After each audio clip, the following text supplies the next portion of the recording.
Que va-t-on pouvoir découvrir en regardant Wonder Man aujourd'hui? Qu'est-ce que cela va nous apprendre? Sur nous-mêmes? Simon, hanté par ses échecs, possède un pouvoir incontrôlable menaçant la réalité.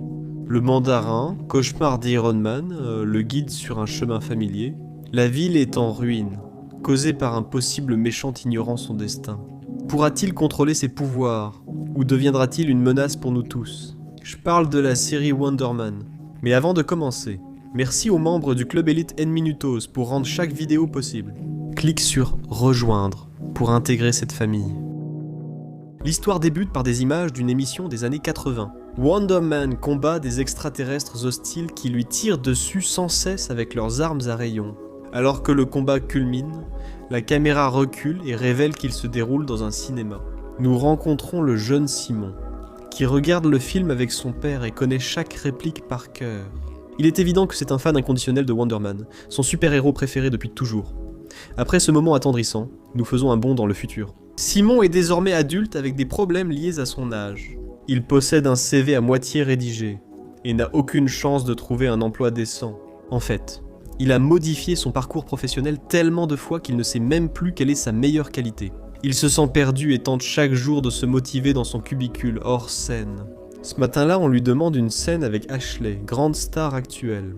Même simple, Simon sait qu'il ne peut pas gâcher cette opportunité. Le problème, c'est qu'il en fait toujours plus que demander avant la prise. Il est déjà en train de donner des recommandations à la réalisatrice sur la façon de faire son travail, de modifier les dialogues et de suggérer des changements qu'il pense être meilleurs. S'il y a bien une chose qu'un réalisateur déteste, c'est qu'un débutant essaie de lui apprendre comment faire son travail. Une scène simple était prévue. Une fille séduisante devient monstre et lui arrache la tête. Le conflit est né de l'obsession de Simon pour les détails. Son comportement retarde le tournage d'1 heure entière, simplement parce qu'il n'arrive pas à décider quel livre il devrait tenir à la main. Au moment de sa mort, Simon va même jusqu'à remettre en question le scénariste. Demande une réunion avec lui pendant que l'équipe attend sa décision. L'équipe charge finalement Linda, l'assistante de production, de lui annoncer son licenciement. C'est ce qui arrive quand quelqu'un dépasse les limites et essaie de donner des leçons à ceux qui sont dans le métier depuis des années. Moins d'1 heure plus tard, Simon, furieux d'avoir encore perdu un emploi, frappe sa voiture. En route vers une nouvelle audition. Il doit manœuvrer difficilement sur le parking. Un idiot a bloqué le passage en double fil, l'obligeant à sortir par la fenêtre. Pour couronner le tout, en rentrant chez lui, il découvre un groupe de personnes en train de sortir ses affaires. Sa petite amie a décidé de mettre fin à leur relation.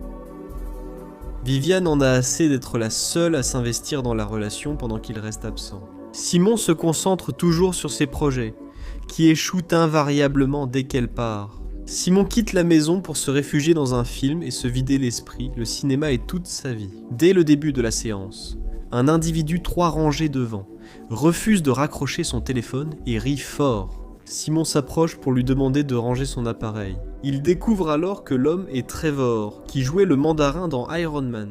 Trevor se révèle être extrêmement aimable, et Simon connaît très bien sa carrière professionnelle. Cependant, lorsque le jeune homme essaie de déverser toutes ses connaissances cinématographiques sur le vétéran acteur, Trevor finit par lui demander de se taire pour profiter du film.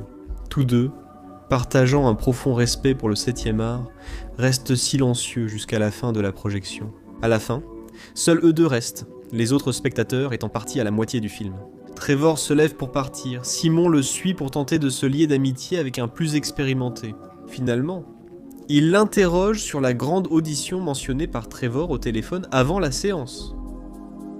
Trevor lui apprend qu'il s'agit de Wonder Man, film tiré d'une pièce des années 80, qu'il ignore peut-être. Or Simon est en fait le plus grand fan de ce super-héros.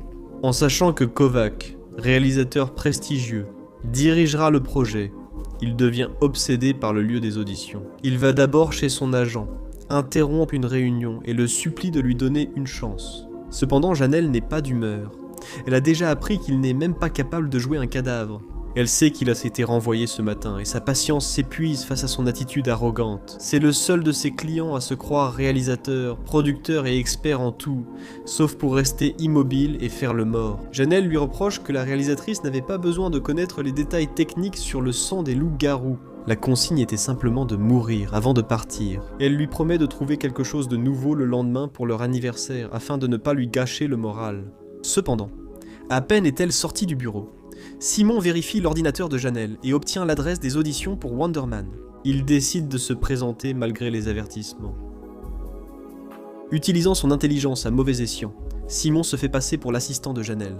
Il simule une maladie et décroche une audition de dernière minute en fonçant sur place. À son arrivée, il constate que son plan a fonctionné. Les responsables du casting l'accueillent et lui remettent ses répliques pour l'audition. En montant au 2e étage, il remarque que de nombreux candidats n'ont pas encore passé l'audition. Simon devra attendre longtemps dans la file. Il profite de ce temps pour améliorer ses dialogues et se distinguer grâce à son expérience d'enfance. Malgré les avertissements du portier de ne rien changer, Trevor quitte la salle en riant. Son audition a surpris tout le monde, mais surtout lui-même. Voyant Simon parmi les candidats, il offre des conseils, mais en lisant ses notes, il voit aussitôt le problème. Le garçon a tellement de choses en tête qu'il a transformé le super-héros le plus basique en quelque chose de complexe, digne d'étude. Trevor lui dit que personne ne s'intéresse aux sous-cultures de Reddit. Il doit juste entrer, répéter les mots, et laisser son essence agir, mais Simon ne fait pas ainsi. Trevor lui dit sans hésiter que sa méthode était nulle et qu'il ferait mieux d'arrêter de réfléchir. Trevor lui conseille, face à l'équipe de casting, d'expulser tout l'air avant de dire ses répliques. À ce moment-là, son esprit sera distrait. Il fera des efforts pour ne pas s'évanouir, et ainsi il ne gâchera pas son audition. Pour la première fois, Simon choisit d'écouter quelqu'un d'autre que lui, sans trop réfléchir. Il entre dans la salle, expire et récite ses répliques, celles qu'il a entendues tant de fois dans les films. Il connaît chaque syllabe, il ne se trompe sur rien, et ne gâche pas l'essence du personnage avec des détails inutiles. Il parvient à se connecter avec les personnes présentes. Ce soir-là, Trevor l'invite à boire un verre en attendant les résultats. Le vétéran lui dit que jouer la comédie ne revient pas à apprendre, ou comprendre rationnellement la vie des héros. Le rôle d'un acteur est de refléter et vivre le personnage, pas de l'analyser. Cela offre aux jeunes une perspective inédite. Une fois que Simon se retire, Trevor reçoit un appel mystérieux et confirme à son interlocuteur qu'il a déjà établi le contact avec la cible, en écoutant un avertissement sur le pouvoir instable et dangereux de Simon. Ils doivent le détenir rapidement et Trevor assure qu'il s'en charge. Le garçon ne posera plus de problème. Le lendemain, Trevor est arrêté à l'aéroport. Le FBI l'entoure, le plaque au sol et lui passe les menottes. Tout cela est dû à son passé en tant que mandarin. Son procès terminé et sa peine purgée pour son rôle de terroriste, le contrôle des dommages estime qu'il pourrait encore leur être utile. On apprend ici que ces événements ont eu lieu quelques jours avant la rencontre avec Simon. L'audition fictive pour Wonder Man était son idée, car le film et le projet sont un mensonge pour l'arrêter. De retour, Simon reçoit de très bonnes nouvelles de Janelle. On lui a demandé une nouvelle bande démo avec plus de contenu. Il a déjà le script, donc il doit se dépêcher. Ces gens-là n'attendent même pas que le café refroidisse. Dès réception du texte, Simon le mémorise puis explore divers angles, scènes et façons de l'interpréter. Cependant, son esprit redevient un obstacle. Il réfléchit trop et gâche l'essence montrée la veille. Après quelques heures, son téléphone est plein de vidéos inutiles, dont une avec Viviane qui lui manque beaucoup. À ce moment, une colère incontrôlable grandit en lui, perturbe les objets et parcourt son corps. Ici, nous voyons enfin son pouvoir. Simon libère une sorte d'énergie qui se répand avec force, manquant de peu de détruire son appartement. En ville, l'agent Cleary dit à Trevor qu'il doit réussir ce plan. Le département du renseignement classe Simon comme une menace de type A. Il est donc vital que la mission soit un succès. Peu après, Simon supplie Trevor de l'aider avec la cassette à envoyer avant la fin de la journée. Cleary donne à Trevor un dispositif à connecter à l'ordinateur de Simon. Ainsi, ils auront accès à tous ses fichiers. Chez lui, Simon refuse à Trevor l'entrée, car il ne veut pas qu'il voie le désordre causé par ses pouvoirs. Il invente que l'appartement a de mauvaises ondes, mais il suggère un endroit proche pour travailler. Cleary appelle Trevor, qui lui dit que le plan ne marchera pas. Simon refuse de le laisser entrer mais l'emmène chez lui. Trevor vit dans un des meilleurs quartiers de la ville, et il révèle qu'il n'a pas été assez stupide pour dépenser son salaire de faux terroriste pendant sa jeunesse. L'appartement, bien que luxueux, est encombré des affaires de Trevor, ancien acteur de cinéma et de théâtre. Il a accumulé des accessoires, qui pour Simon sont vraiment inspirants. Tous deux aiment le 7e art plus que quiconque et se sentent entourés d'histoires ici. Ils essaient de se concentrer sur les dialogues et l'enregistrement de la bande. Mais le voisin met la musique si fort qu'il est impossible de se concentrer. Simon finit par en avoir assez et veut agir, mais Trevor l'en empêche, précisant que le garçon est le fils de personnes influentes. Ils n'ont pas les moyens de le faire sortir de prison maintenant. Ils cherchent alors un autre lieu et rendent visite à Joe, vieil ami de Trevor, qui a réussi dans l'industrie et veut les aider. Quelques secondes après, Janelle appelle, paniquée.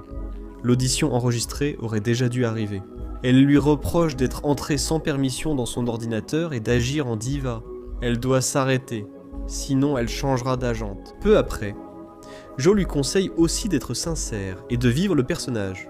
Il précise qu'elle ne veut pas finir comme Trevor, qu'il considère raté à cause de sa mascarade du mandarin. Simon ne tolère pas qu'on insulte son ami. Il le défend sans hésiter et envoie promener le vieux célèbre. Ils le feront eux-mêmes. En fin de journée, Trevor accepte de rentrer et ils enregistrent la scène avec leur téléphone, avec la voix de Trevor le guidant derrière la caméra. Le garçon appuie sur envoyer sur son ordinateur, les doigts croisés d'espoir, pendant que Simon se change.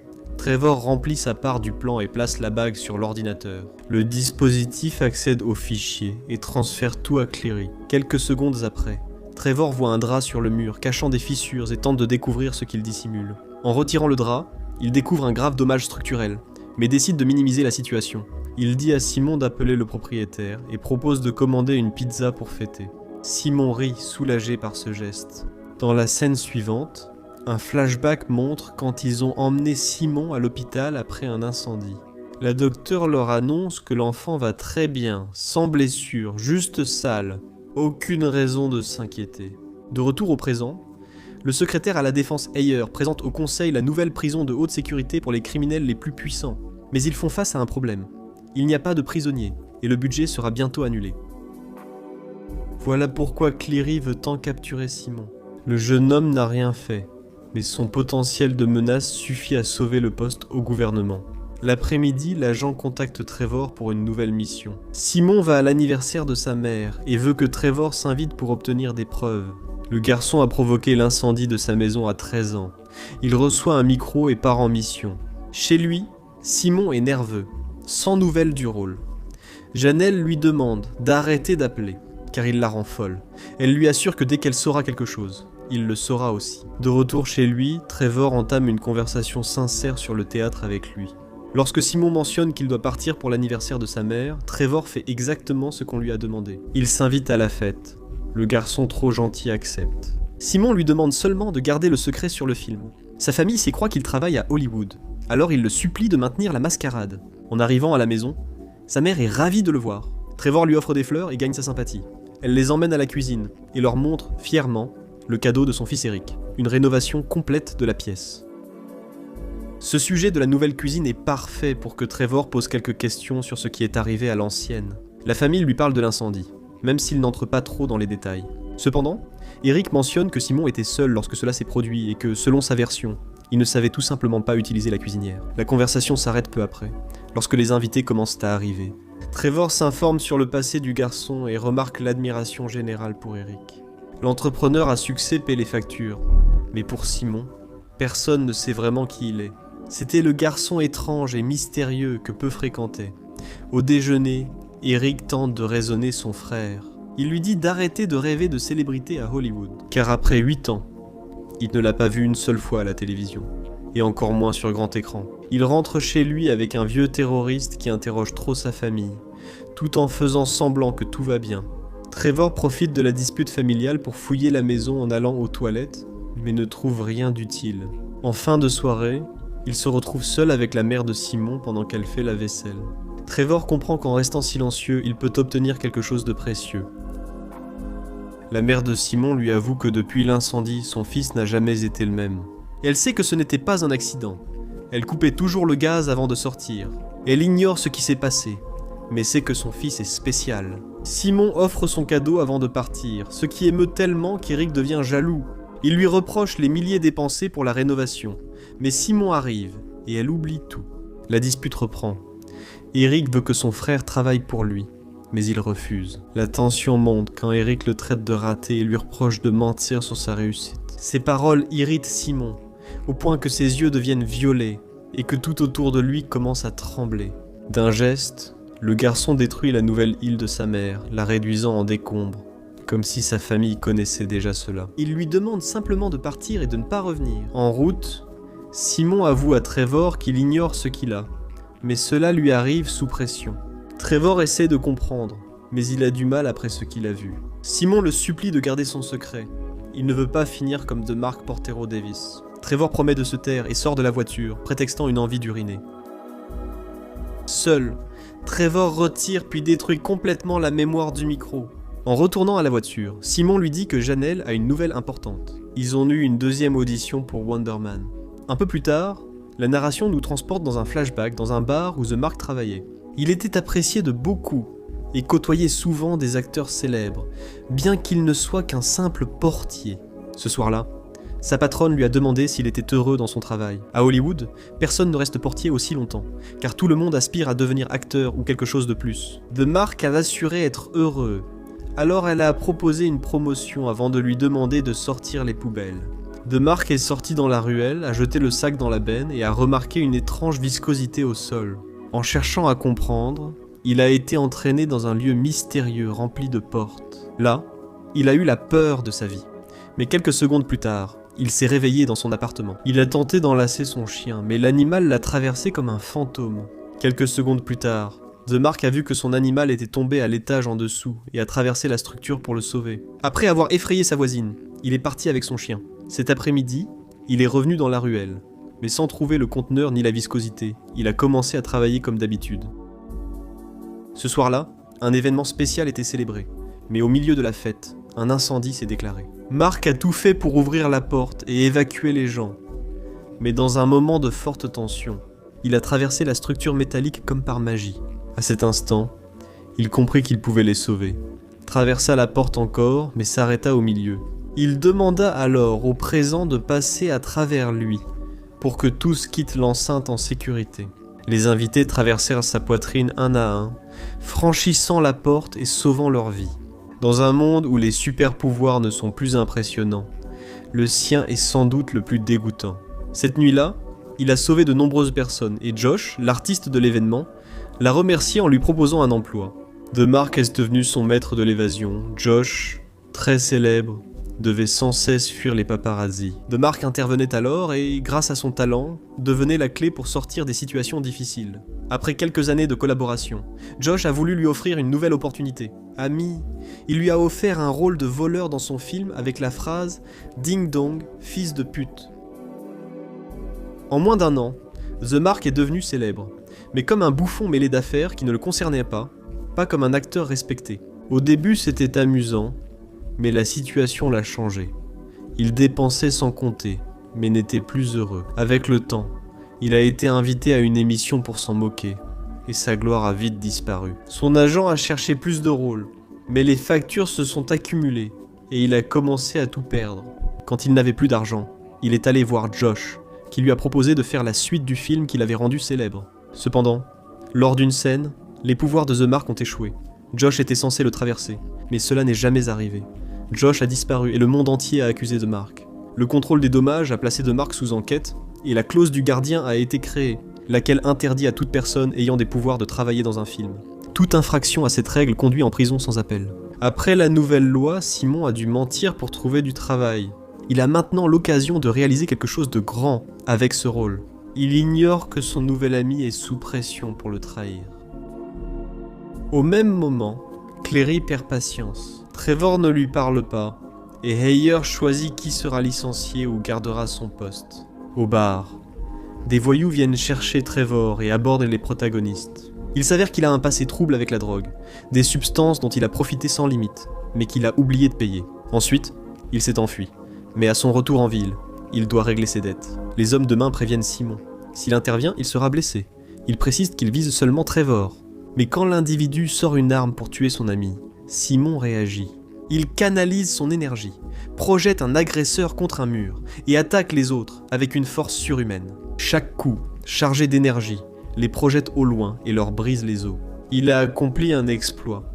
Mais un jeune en trottinette a tout filmé. Si la vidéo est rendue publique, ils devront dire adieu à leur grande opportunité au cinéma et possiblement à leur liberté, avant que le témoin ne s'échappe.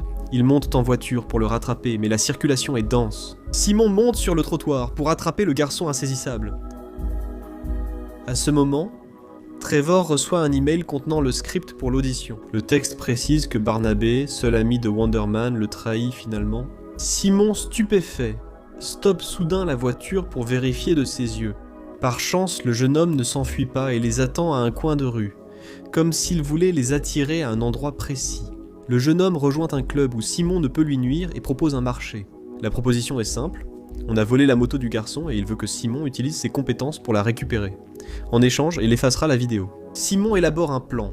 Il se fait passer pour un policier en civil pour intimider le voleur et récupérer le véhicule. Il croit que ce sera facile pour quelqu'un ayant mémorisé chaque épisode de La loi et l'ordre. Pourtant, le passé du mandarin les trahit encore. En rencontrant Esteban, il découvre qu'il n'est pas mauvais, que la moto est à lui et que le garçon en scooter a menti.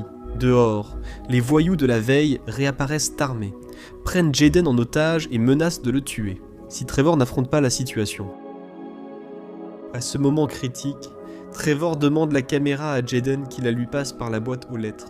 Après que la petite amie d'Esteban efface la vidéo, la police arrive. Elle braque ses armes sur les voyous et parvient à contrôler la situation. Esteban profite de la distraction pour que Jaden entre et se mette en sécurité. Pendant ce temps, Janelle informe Simon que Kovac partira de la ville cet après-midi. L'audition pour son rôle se déroule maintenant. Il doit vite venir ou il perdra sa chance. Quand les tirs éclatent, les protagonistes fuient par l'arrière et montent en voiture. Ils accélèrent à fond, s'éloignant du danger en direction de la ville pour poursuivre leur grand rêve. Chargés d'adrénaline, ils conduisent directement jusqu'à la demeure de Kovac. Propriété impressionnante, mais Simon est presque en crise de panique.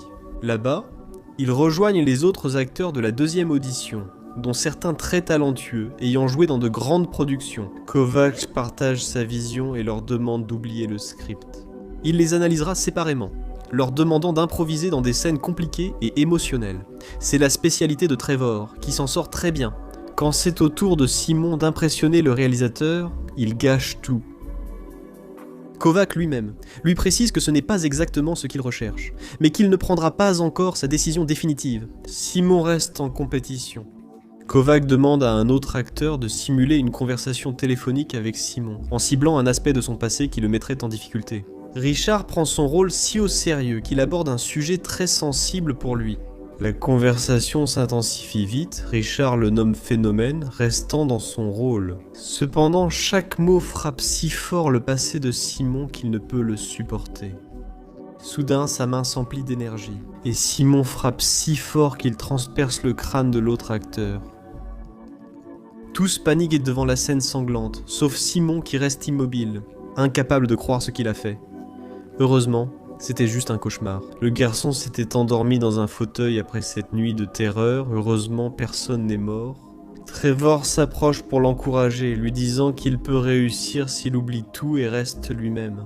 Peu après, Kovac les rassemble pour répéter la scène où Barnaby trahit Wonder Man. Leur jeu est parfait. L'assistante de Kovac les accompagne jusqu'à la porte. Ils pensent avoir tout raté, mais le célèbre réalisateur leur annonce qu'ils ont les rôles. Leur alchimie est parfaite, et ils pensent qu'ils marqueront bientôt l'histoire ensemble. À peine Simon a-t-il raccompagné Trevor qu'une camionnette arrive et que les agents de Cleary emmènent l'acteur vétéran. Cleary menace de l'emprisonner, mais Trevor confirme ses soupçons. Simon a des pouvoirs et reste dangereux, même s'il demande plus de temps pour avoir les informations. Quelques jours plus tard, il se retrouve sur le plateau, désormais star avec de grands privilèges. Cependant, Simon met constamment l'équipe mal à l'aise avec ses remarques sur leur travail. Cela crée des tensions, mais Kovac fait preuve de patience avec ses acteurs principaux, et il tolère leurs petites crises, tandis que Trevor intervient pour calmer Simon lorsqu'il devient trop agaçant. Ce soir-là, ils dînent avec des hommes d'affaires proposant de nouvelles opportunités, dont un entretien pour le New York Times. Simon est nerveux car ils ont croisé Cathy, la journaliste la plus impitoyable, et elle se présente le lendemain pour le suivre pendant tout son service d'enregistrement. Simon doit faire semblant qu'elle n'existe pas, ce qui aggrave son anxiété. En fin de journée, Cathy annonce à Simon avoir déjà interrogé Viviane, ce qui l'inquiète. Simon invite Viviane à boire un verre ce soir et lui demande « Qu'as-tu dit à l'entretien ?»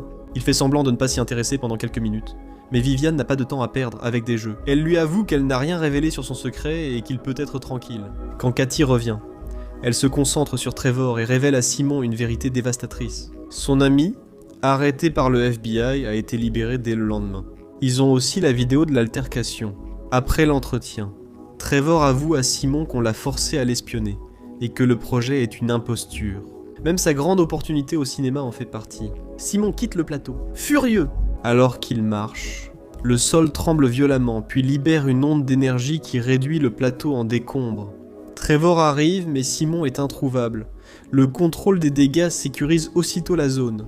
Clary a enfin la raison qu'il lui fallait pour l'arrêter. Peu de temps après, on voit une équipe du SWAT se préparer à prendre d'assaut un bâtiment, qui semble être la maison de Simon. Trevor l'appelle une dernière fois, le supplie de ne pas refaire ses erreurs, puis raccroche. Quelques secondes plus tard, les journaux télévisés diffusent un nouveau message du mandarin, qui revendique l'explosion du plateau, et en assume l'entière responsabilité. Clary l'arrête aussitôt. Recevant les honneurs de ses supérieurs, son travail est pour l'instant sauvé. Quant à Simon, Kovac le fait appeler. Le réalisateur sait que la douleur de la trahison de son ami est idéale pour le film. Il a tout payé lui-même et poursuivi le tournage. Il lui ordonne de reprendre le travail et d'exploiter ce sentiment. Quelques mois plus tard, le film sort, même si le rôle de Trevor a été remplacé par un autre acteur. Simon, protagoniste, devient célèbre mondialement et nouvelle idole du public. Quelques semaines plus tard, Simon visite un village du sud et contacte Chuck. Il lui dit qu'il a un rôle similaire à lui, obtenu grâce à son succès comme Wonder Man. Chuck, impressionné par la célébrité de l'acteur, lui fait confiance, présente sa famille et l'héberge. Simon lui demande d'observer sa routine, et tout s'éclaire. Chuck travaille dans la prison de haute sécurité où Trevor est détenu. Tout cela faisait partie d'un plan magistral de Simon pour sauver son mentor. Profitant de la confiance de Chuck, Simon s'infiltre en prison. Chuck reçoit un appel de sa femme lui annonçant un virement massif d'argent. De quoi payer leurs dettes et vivre paisiblement. Avec le garde distrait, Simon se faufile jusqu'aux cellules. Il libère Trevor en utilisant ses compétences et lui avoue que son pouvoir va bien au-delà de la super force. Simon s'emplit d'énergie et s'élance vers le ciel avec Trevor, s'évadant et disparaissant à l'horizon.